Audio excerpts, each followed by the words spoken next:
Waalaikumsalam warahmatullahi wabarakatuh.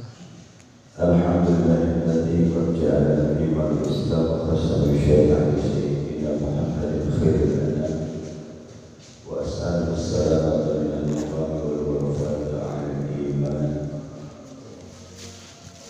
Ashhadu an la ilaha illallah al-ni'mal mannan wa ashhadu anna sayyidina Muhammadan abduhu wa rasuluhu mursalul khairil adyan.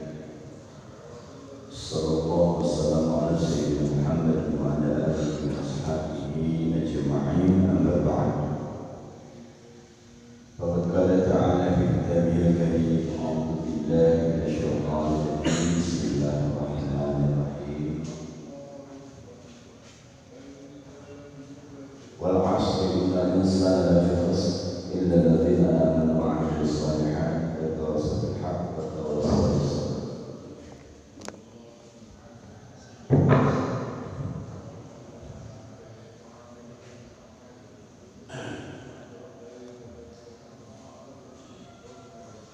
Qala Rasulullah sallallahu alaihi wasallam,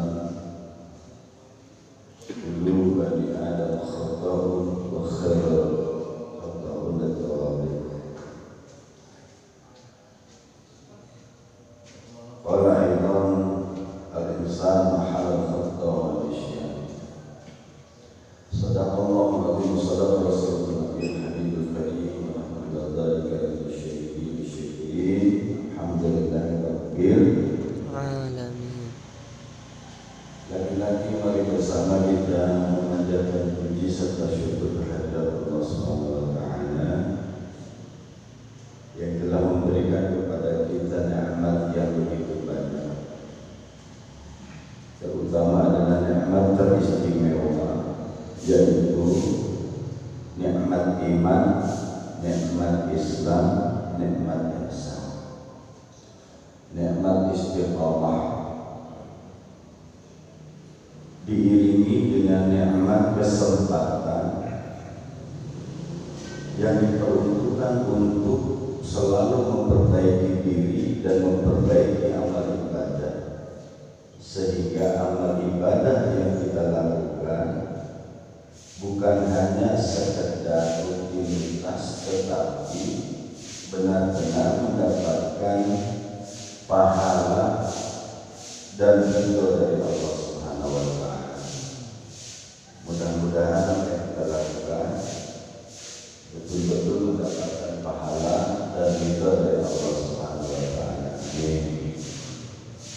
Salawat tentunya sering salam semoga tercurah selalu kepada Nabi kita Nabi Muhammad sallallahu alaihi wasallam, juga pada keluarganya, sahabatnya, dan pengikutnya hingga akhir zaman.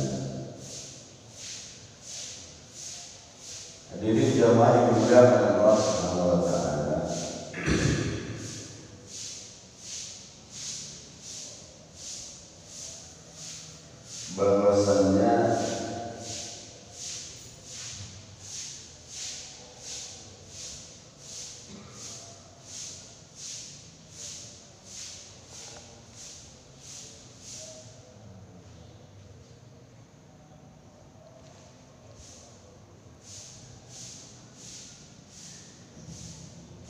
Bahwasannya setiap manusia yang lahir ke dunia ini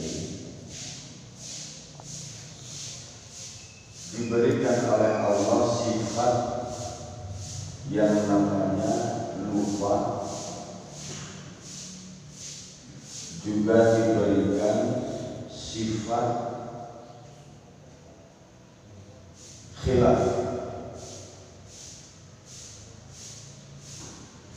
Karena asal dari padanan kata insan juga sebetulnya berdekatan dengan nisyan. Itu pada hakikatnya menjadi sifat dasar, yaitu lupa.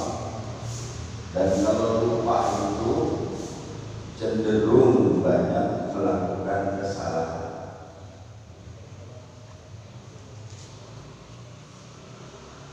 Manusia yang pertama sekalipun diciptakan oleh Allah, yaitu Nabi Adam alaihissalam,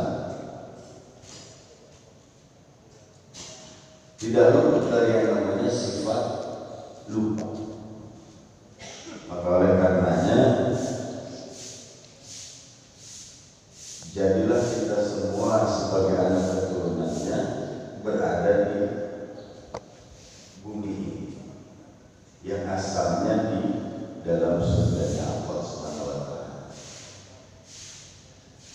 diakibatkan dari sifat lupa atau lengah.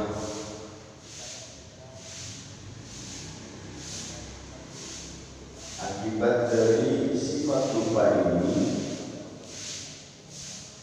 mudah dibujuk oleh yang namanya syaitan, juga mudah dibujuk oleh hawa nafsu yang berada di dalam diri. Pada awalnya memang Nabi Adam alaihissalam waktu di surga itu, beliau termasuk kuat, tetapi iblis menggoda kepada Siti Hawa. Lalu kemudian Siti Hawa menggoda kepada Adam.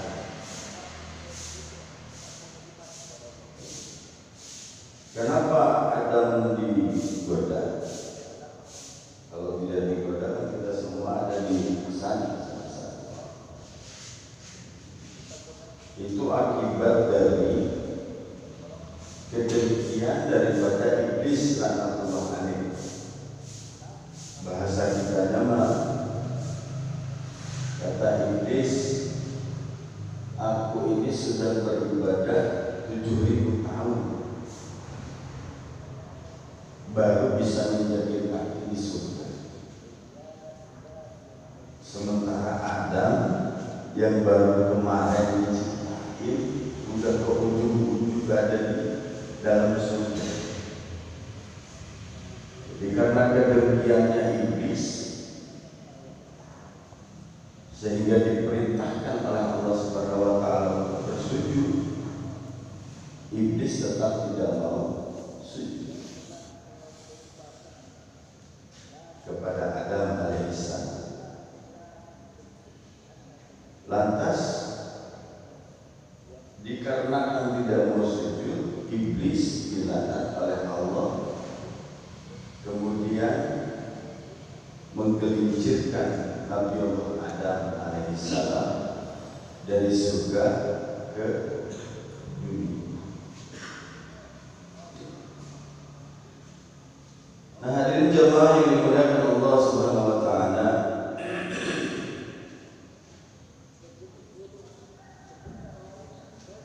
iblis itu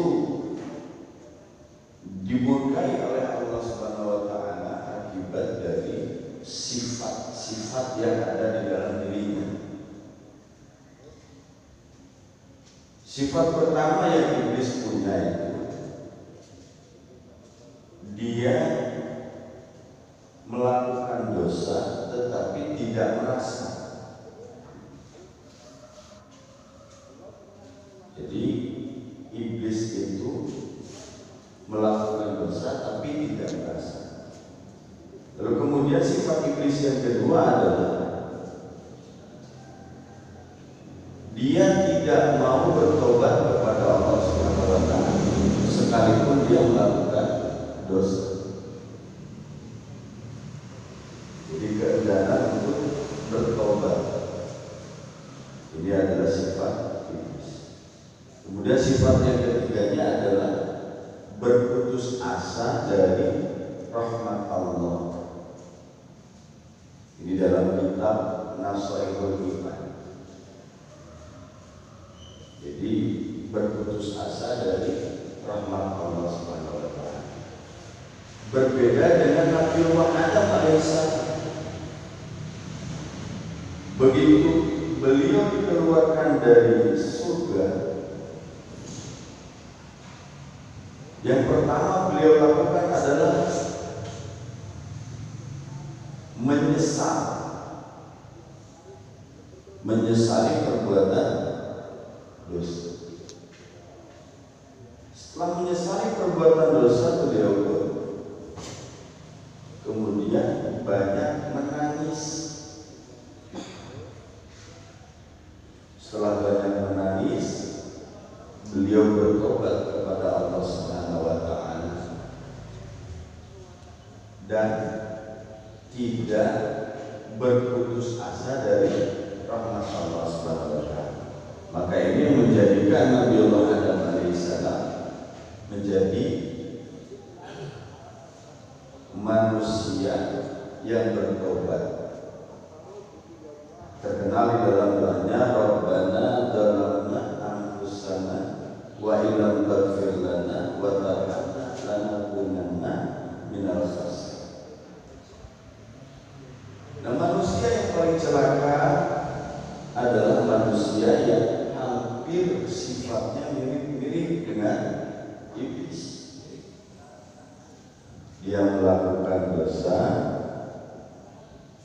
tetapi tidak merasa, kemudian enggan untuk bertobat kepada Allah Subhanahu wa taala. Jadi kalau ada manusia yang melakukan dosa tapi tidak merasa, ini yang lebih bahaya. Ada orang dengan seenaknya saja dia tidak sholat misalnya. Ini adalah pelanggaran dosa. Tetapi dia tidak merasa bahwa dia berbuat dosa. Jadi akan celakalah orang yang semacam ini. Tetapi walaupun begitu banyak daripada dosa-dosa yang dilakukan oleh kita, karena tadi sifat dasar daripada insan itu adalah nisyan, maka peluang untuk bertobat dibuka lebar-lebar oleh Allah Subhanahu wa taala. Kalau kita mau bersungguh-sungguh, Allah Subhanahu wa taala di dalam Al-Qur'an mengatakan wasari'u ila magfiratin min rabbikum, bersegeralah kepada ampunan Allah yang sangat luas, seluas langit dan bumi. Allah Subhanahu wa taala Maha Pengampun sebanyak apapun dosa yang kita lakukan. Jadi banyaknya dosa yang kita lakukan bila diiringi dengan penyesalan pertobatan kepada Allah Subhanahu wa taala, maka dengan serta-merta Allah Subhanahu wa taala mengampuni dosa-dosa. Ini bukti daripada sifat Rahman dan Rahimnya Allah Subhanahu wa taala. Dikisahkan begitu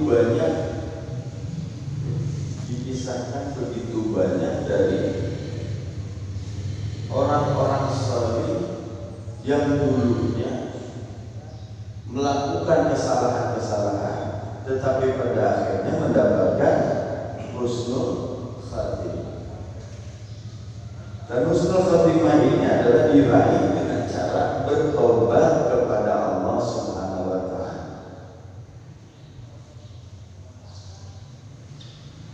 Nah, tobat ini pun dibagi oleh para ahli ulama.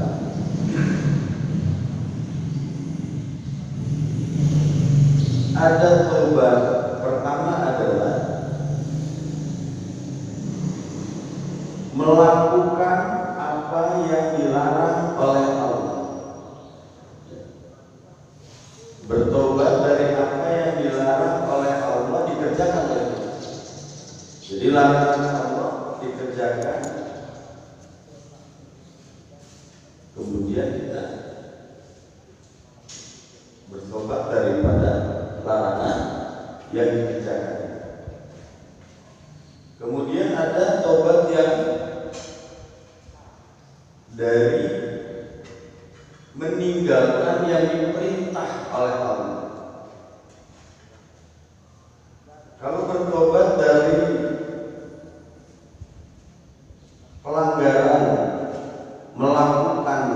yang dilarang oleh Allah itu hanya dengan kesungguhan hati menyesal dan memohon rahmat Allah, bertobat dengan sebenar-benarnya tobat, yaitu dengan tobat dan nasuha, maka Allah Subhanahu wa taala akan mengampuni sekalipun dosa tersebut banyaknya sebanyak buih di lautan. Tetapi kalau bertobat dari meninggalkan perintah Allah Subhanahu wa taala, maka perintah Allah Subhanahu wa taala itu menurut para alim ulama tetap harus dikerjakan. Jadi tidak gugur perintahnya. Walaupun misalnya dulu Bapak pernah meninggalkan sholat, maka sholat itu tidak gugur perintahnya. Sampai hari ini Bapak menarik nafas, berarti kewajiban tersebut masih tetap ada. Sebanyak yang ditinggalkan perintah-perintah Allah itu, jadi masih wajib dikerjakan. Berbeda dengan tobat yang dari pelanggaran yang dilakukan. Allah melarang kita untuk tidak minum minuman keras. Lalu karena sifat lupa kita melakukannya, maka ini hanya cukup bertobat kepada Allah dengan taubatan nasuha, maka insya Allah itu diampuni oleh Allah SWT, asal diiringi dengan rasa penyesalan dan bertobat. Karena tobat itu memang asal katanya dari tawaba, artinya kembali. Kembali kemana? Kepada Allah Subhanahu wa taala. Ya. Yang dilakukan, larangan-larangan yang dilarang oleh Allah itu dilakukan, maka cukup dengan bermohon ampun kepada Allah. Lalu kemudian mengimbanginya dengan perbuatan-perbuatan baik. Tetapi kalau perintahnya Allah tetap tidak bisa gugur. Lalu kemudian yang tidak bisa gugur juga adalah hakul adami. Jadi tobat meninggalkan dari pelanggaran, tidak melaksanakan perintah Allah, dan juga menyangkut kepada hakul adam, kepada sesama manusia, maka ini harus ditunaikan dulu, baru kemudian Allah akan menerima tobat ini. Diceritakan bahwa iblis laknatullah alaih diberikan kesempatan oleh Allah Subhanahu wa taala untuk bertobat, tetapi iblis laknatullah alaih enggan untuk melaksanakan tobat sampai dengan Nabiullah Adam alaihissalam wafat. Lalu kemudian iblis datang pertama kali pada zaman Nabi Nuh alaihissalam, Nabi yang sekaligus Rasul yang ke-6 urutannya. Maka iblis bilang kepada Nabi Nuh, wahai Nuh, coba munajatkan kepada Allah, sesungguhnya aku ingin bertobat. Maka Nabi Nuh alaihissalam bermunajat kepada Allah, menyampaikan keinginan iblis untuk bertobat. Lalu kemudian Allah Subhanahu wa taala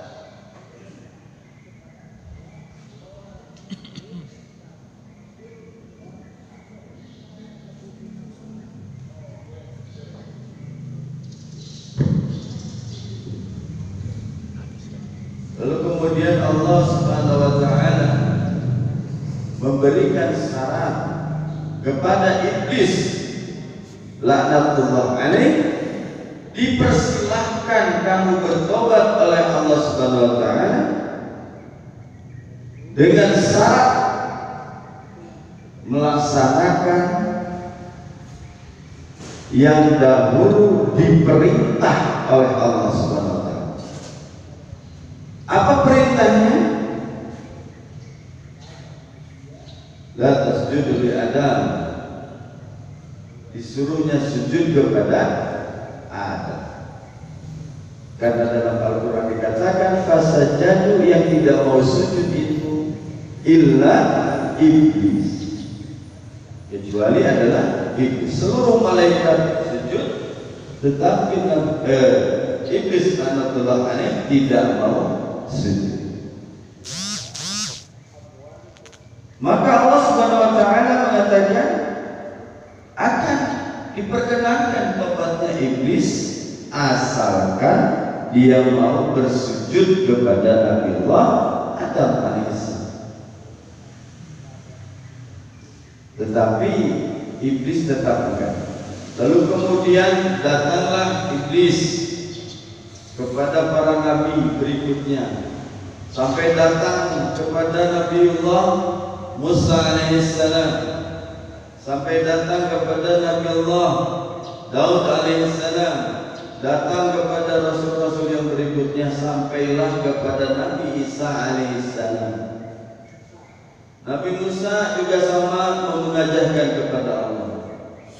Nabi Isa juga memunajahkan kepada Allah.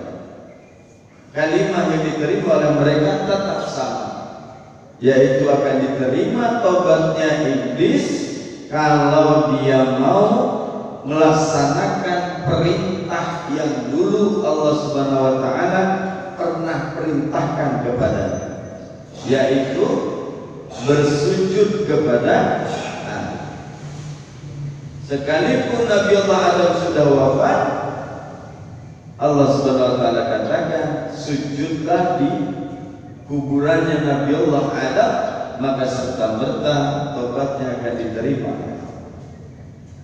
Jadi Bapak hadirin jamaah yang dimuliakan Allah, bila mana ada satu kewajiban perintah Allah Subhanahu wa taala pernah ditinggalkan oleh kita di saat kita lupa, lengah, entah itu masanya mungkin karena jahiliyah, entah karena itu karena terbatasnya pengetahuan, maka ketika kita bertobat kepada Allah Subhanahu wa taala, maka wajib dikerjakan.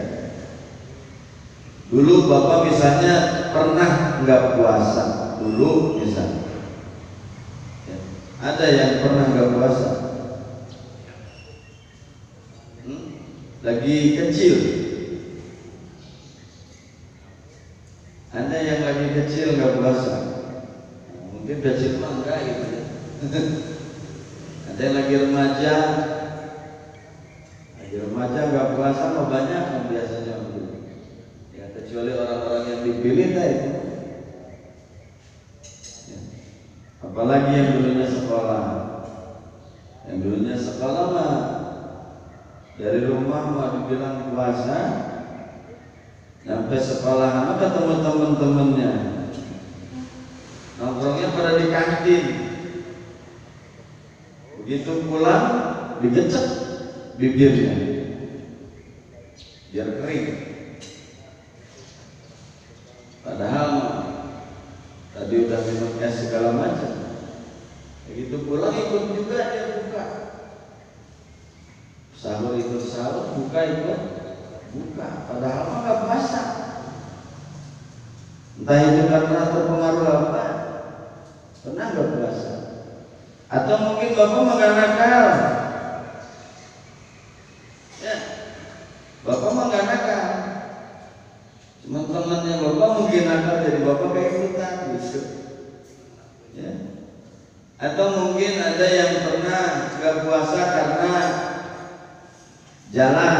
perjalanan jauh kan boleh, kalau ada safar ya, ketika di perjalanan boleh ngambil rukhsah, boleh buka. Mungkin pernah di jalan nggak puasa.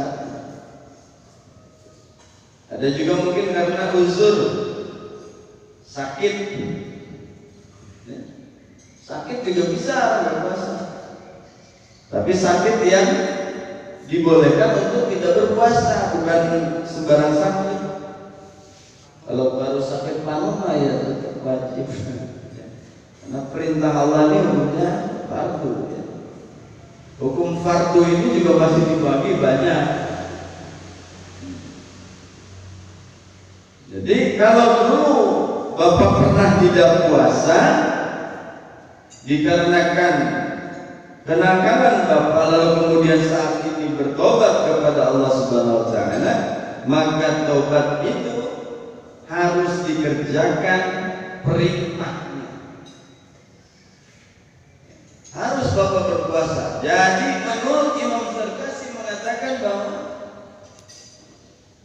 tidak akan diterima puasa sunnah seseorang sebelum puasa fardunya full. Jadi kalau ada yang pernah dulunya nggak puasa, terus kemudian sekarang rajin puasa Senin Khamis, Imam Zarkasi mengatakan tidak sah puasa sunnahnya. Dia tidak akan mendapatkan pahala dari Allah.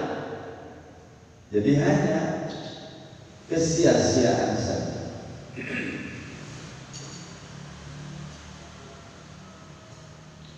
Disinilah pentingnya ilmu. Rasulullah SAW dalam sabdanya mengatakan urusan yang lain-lain itu diambil dari hadis yang sama. Man juhila bi kayfiyatil wudhu was salat lam tasihha salatu wa ibadah. Siapa orang yang bodoh dalam perkara wudhu saja dan salat, maka dianggap tidak sah salatnya, zakatnya, puasanya, hajinya, rahmat, semua.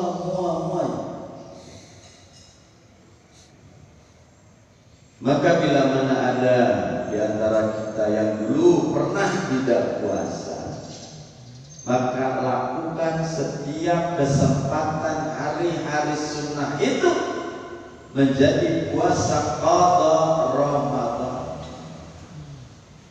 Contoh misalnya Bapak puasa Syawal 6 hari, niatkan qadha Ramadan.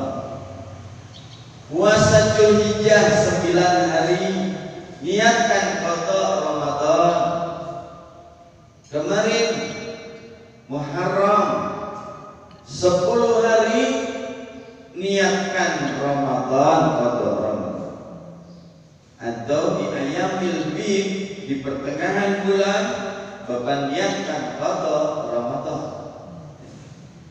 Nanti ke depan ini ada hari Isnin, Khamis, kemudian ada pertengahan bulan Ayyamul Bid.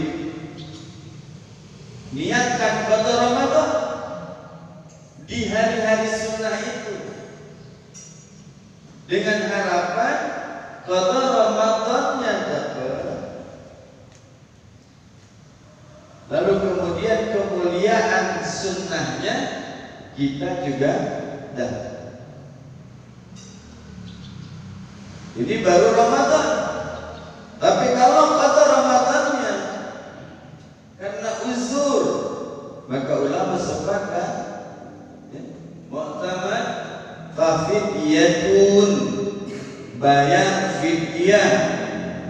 Kalau karena uzur, karena hamil, karena lansia, mu'afah dan lain sebagainya, maka bisa dibayar dengan fidyah. Kalau udah uzur, ya, sudah tidak kuat melaksanakannya, termasuk kodok Ramadannya juga tetap dibayar. Artinya dia sudah mau kodok tapi sudah gak kuat mengkodoknya, maka bayarnya dengan fidyah, yaitu membayarkan, ada yang mengatakan 1 mud, ada yang mengatakan 0,6 kg bahan makanan pokok.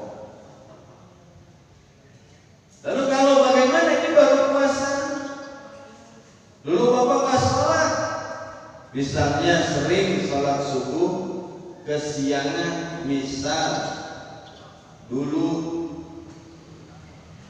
ada yang dulu sering kesiangan sholat subuh dulu, sekarang banyak. Udah kesiangan sholat subuh tidak dikerjakan karena dangkalnya pengetahuan.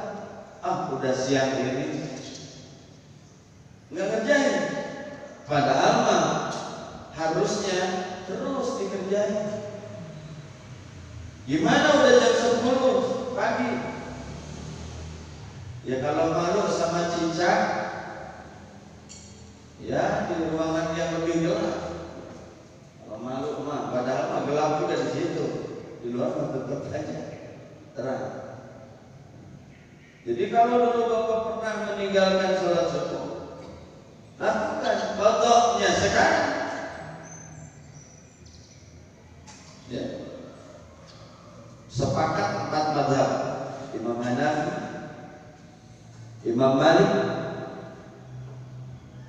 Imam Asy-Syafi'i, Imam Ahmad Hanbal tentang masalah qada Ramadan dan qada salat. Jadi tidak hilang kewajibannya, tidak gugur perintahnya. Kalau misalnya kesiangan bagaimana sekarang? Ya Bapak tetap sholat sunnah qobliyah subuh. Sunnahnya di bawah. Karena qobliyah subuh ini luar biasa. Ya, man sholat raka'atain qabla al-fajr khairun minad dunya wa ma fiha, gambarannya seperti itu.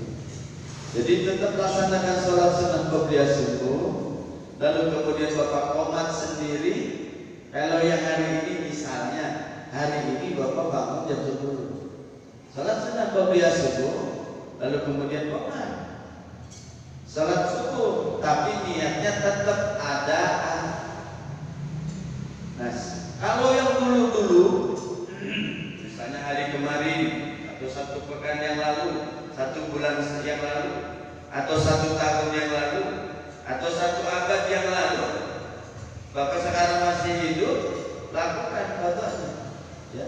Bukan hanya salat subuh maksudnya, tapi semua salat yang 5 waktu.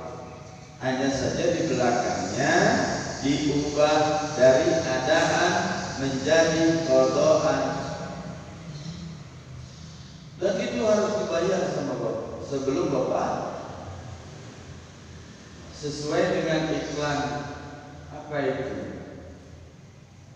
Jarum jurnal yang sekarang ya, ada di situ MODYAR.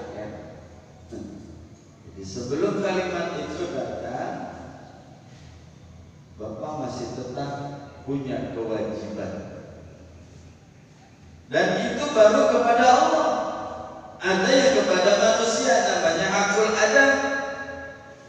Bapak punya salah sama orang, Allah mengatakan dalam firman-Nya tidak akan menerima permohonan ampun kita kalau belum dimaafkan oleh yang bersangkutan.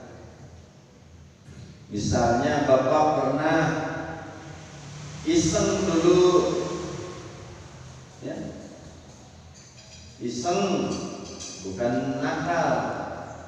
Ada ayam orang karena melihat nganggur, Bapak berpikir untuk dimanfaatkan, padahal itu ayam punya orang. Bapak kasih apa namanya beras, ya, terus nyampe di tempat gelap dipotong. Ya.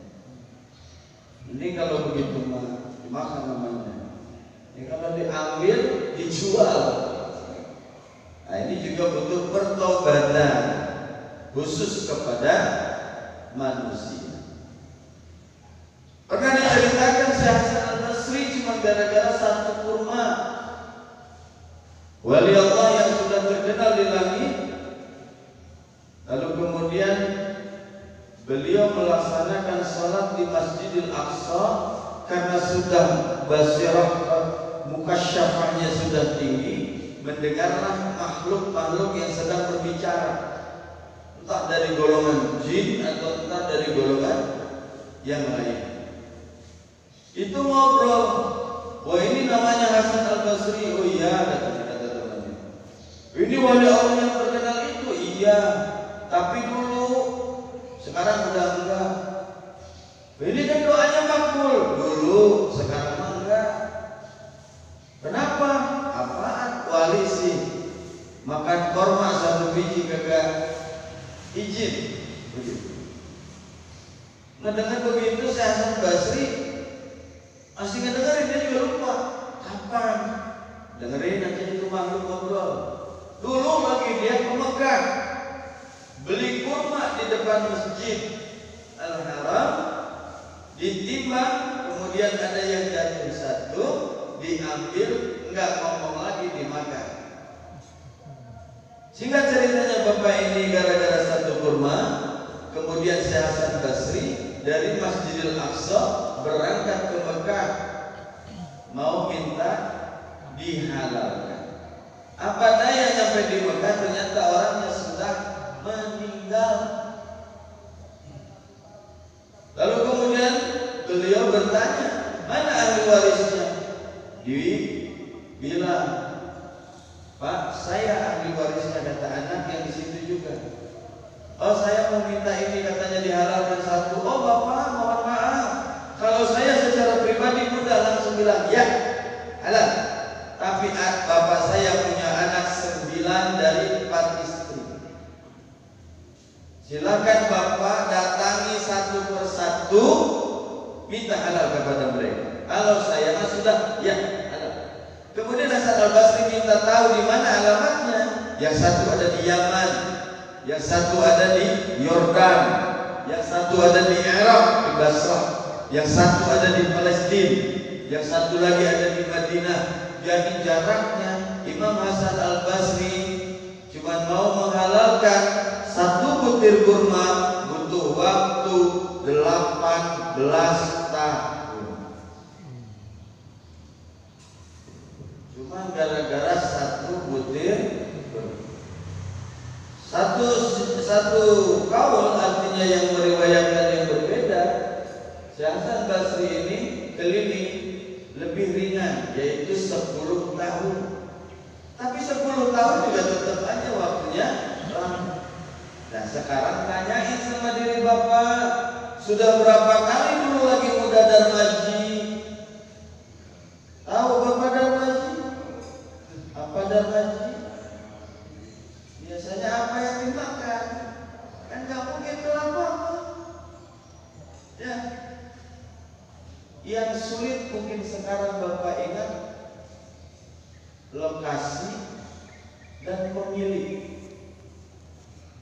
Ya. Kalau ngerasa mah pernah mungkin.